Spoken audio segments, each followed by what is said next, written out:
I'm astrologer and life coach Penny Dix. Welcome to my YouTube channel. Welcome back if you are one of my regular visitors here. And if you're new here, a big welcome to you. I'd love it if you'd subscribe.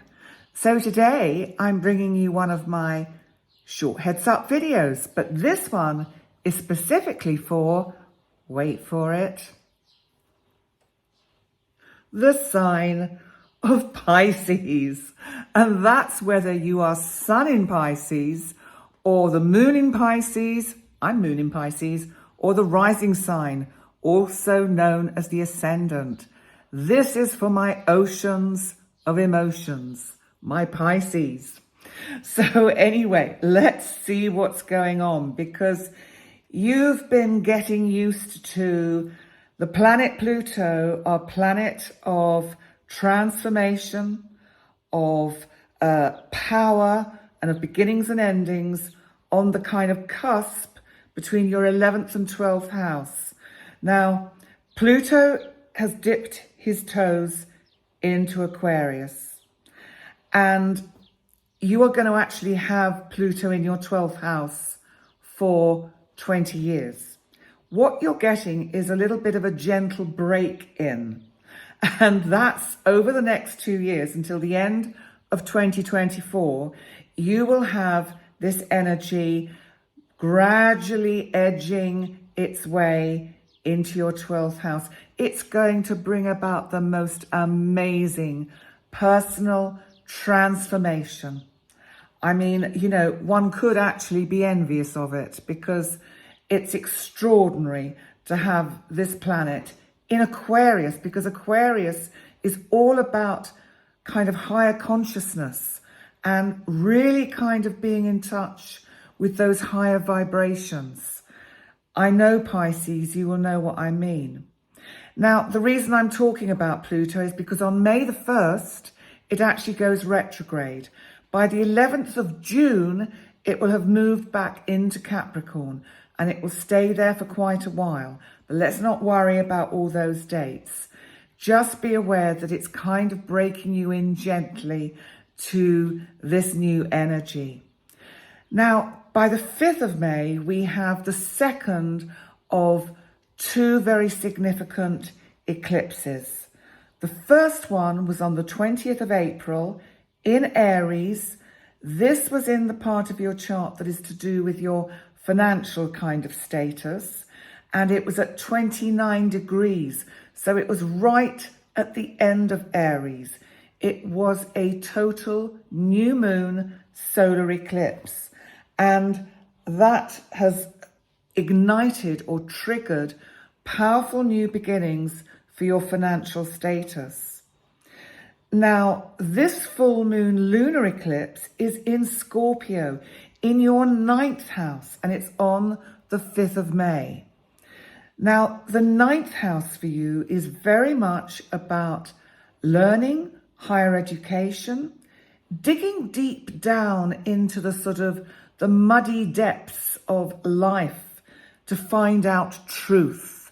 I think that is something that Pisces can really get its little fishy teeth into and its fins into in this part of the chart. And remember, full moons are about closure or letting go. Is there something you've been actually learning that you need to say, actually enough is enough. I've learned it, and actually I need to start doing this, whatever it is you might have been working on. Because sometimes we stay as eternal students and we think until we've got about 10,000 pieces of paper confirming that we've done the course, done the training, and are good at what we're doing, that we're not kind of valid. Validate yourself, Pisces. You have done the work. And sometimes, you know, bits of paper don't mean anything. What do we do with them? We stick them in the back of drawers, or some people put them in frames and hang them on the walls. Nobody ever notices them, except maybe you sometimes. So there's something about this full moon, about letting go, about moving on. It's an eclipse. It's significant. It's change. It's big change. Now remember, Scorpio is opposite Taurus. Taurus is your 3rd house, where There is an enormous amount of astrological energy this month. Not only have we got Uranus, our big outer boy of, the unexpected shocks and surprises, but the Sun is going to be conjunct Uranus on the 9th of May. And this is going to highlight some rather unexpected news that comes into you. Now remember, Mercury, our planet of communication, is currently retrograde in Taurus in this part of your chart. So this is news that comes to you, and it's to do with something that was started a while back, and now finally you're shedding some light on it, and the result of it could be quite unexpected. So let's see what else is going on, because Mercury, talking about Mercury, our planet of communication, by the 15th of May, it turns direct, but it won't be out of its shadow zone until the end of May. So it's still going to be going through kind of old territory before it reaches new virgin territory. And then you're home and dry. So, but actually what it's doing is it's giving you a lot of chances to get your mind in order, your thinking in order. Slow down, don't overthink things, Pisces. Just do things by the book, bit by bit, step by step. On the 16th, the day after Mercury goes direct, Jupiter, my lovely big boy of expansion, opportunity, and luck in general, who has been bringing an abundance of luck to your second house of finance. Well, Jupiter is going to move into your third house, Taurus, of communication, and that's on the 16th. And so you are certainly going to have plenty to say. Are you thinking of writing a book? Well, Jupiter in this part of the chart is certainly going to give you the energy and the material to want to use. So it may be quite a good idea or a good time to think about doing that.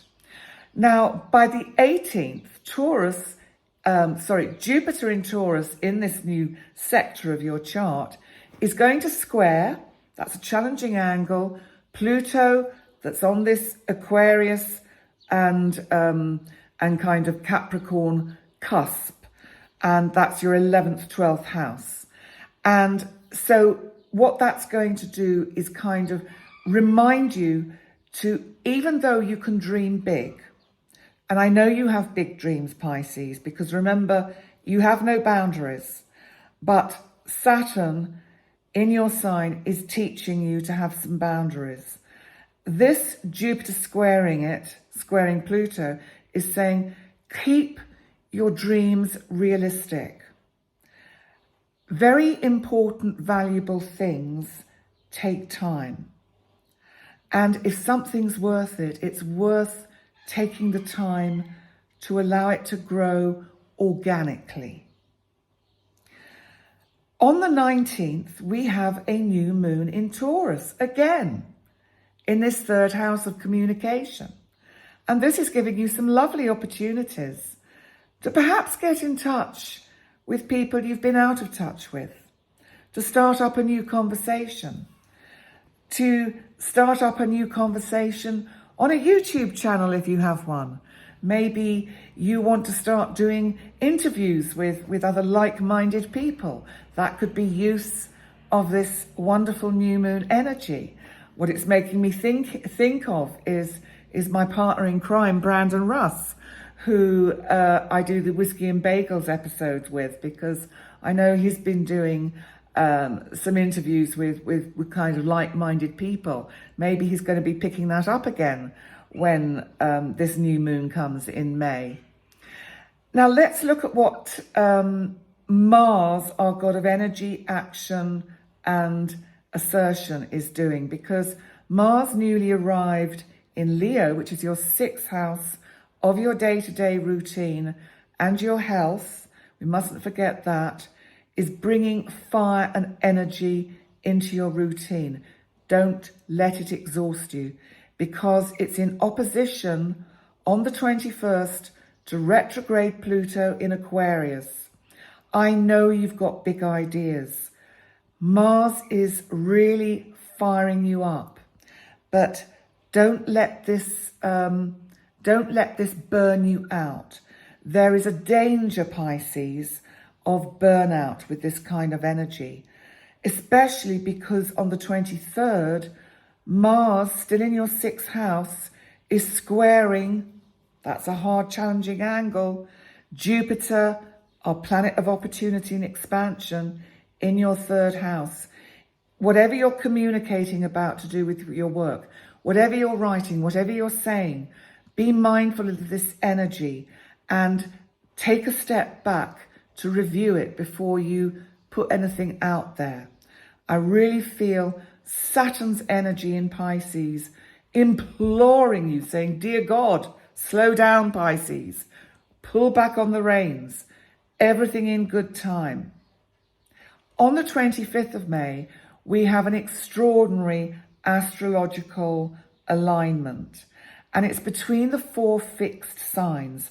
I am going to do a separate heads up on that, but just to show you like this, it's what's known as a fixed grand cross, which means it's between the 4 fixed signs of Taurus, which is your 3rd house, Leo, your 6th house, Scorpio, your 9th house, and Aquarius, your 12th house. Now, what this is about really is still underlining this need to slow down. Now, a little bit later in June, we're going to get a couple of other planets going retrograde. This isn't a time, let's put it this way, this is not a time to up the ante. This is a time to stand still and reflect. Look and see how far you've come this year, Pisces, and just let things tick over for a while before you start climbing that Capricornian mountain again, which Saturn is giving you and encouraging you to do in your first house of Pisces. Now, by the 27th, Jupiter, it's a lot about Jupiter this month, is conjunct the North Node in your 3rd house of communication. This is about your fated destiny. Jupiter is luck, opportunity. If you take the advice of the cosmos and do things one step at a time, swim slowly through this energy, then the luck and opportunity is going to come like serendipity out of the blue and help you with whatever it is you're working on that is to do with communication. So there we go, Pisces, my lovely oceans of emotions. I'm finding that a bit difficult to do because I've got some arthritis, osteoarthritis in my shoulders, and it's really playing up at the moment. So hopefully it will ease off as the weather warms up and I can go outside and get in that water and do some swimming. So in the meantime, thank you so much for joining me for your May astrology. Please remember to like, comment, and subscribe. And while you're at it, subscribe to my website because I'm offering some courses coming up in the second half of the year. There's going to be some interesting kind of Zoom webinars that you can buy a ticket to attend via the website. And also, that's the other, if you subscribe, you see you'll get the newsletter, which will tell you all about it. Also, just to remind you that I'm taking bookings now for the end of May into June for one-to-one sessions, whether that's for just plain life coaching or looking at your natal chart and transits. Check out the sessions page on my website. It gives you all the prices and how long a session is and what you have to do to get in touch with me. In the meantime, thank you all. You're awesome. I really feel I'm blessed. I love all your comments. The way you communicate with me, guys, is just awesome and very heartwarming, and I feel very blessed to be experiencing at this point in my life this just amazing experience. And also, what was I going to say? I can't remember. Anyway, oh yeah, my clients, you're all awesome too. I did want to tell you something because I am meeting some of the most fascinating people. And I just want you all to know, if you're watching this video, that I'm so thrilled to know you all because, and I'm not kind of what you call soft talking you, or what, you know, being more, what was it, there was an expression, soap talking or something. I'm not doing that. I'm saying I'm meeting such interesting people and I just love you all to be my friends. But unfortunately, the time capacity doesn't really allow it. But just to know you're all appreciated. So in the meantime, thank you so much for joining me and all that stuff. And I look forward to seeing you next time. Bye for now.